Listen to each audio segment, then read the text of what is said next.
Hello दोस्तों, प्रणाम। मैं सुमन गुप्ता अपने यूट्यूब चैनल पर आप सभी का स्वागत करती हूँ। हरियर साड़ी हरियर लैस लगवा दी राजा जी।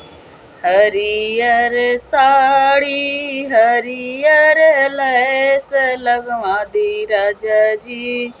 सोने की थाली में जेवन परोसली, सोने की थाली में जेवन परोसली।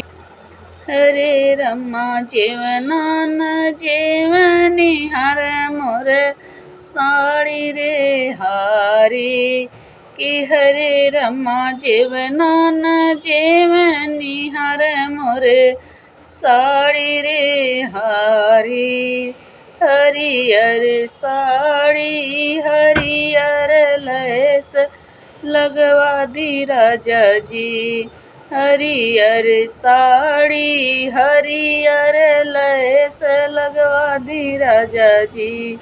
सोने सुराही में जल भरी लैली, सोने की सुराही में जल भरी लैली। अरे जलवन घुटनी हर मोर साड़ी रे हारी।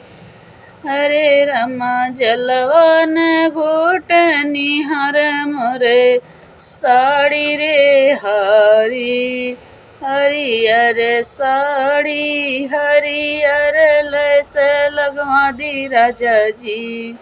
हरियर साड़ी हरियर लैस लगवा दी राजा जी।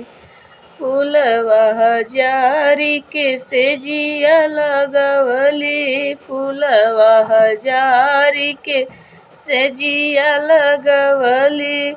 सेजिया न सो निहार मोर साड़ी रे हारी। हरे रमा सेजिया न सोनी हर मोर साड़ी रे हारी।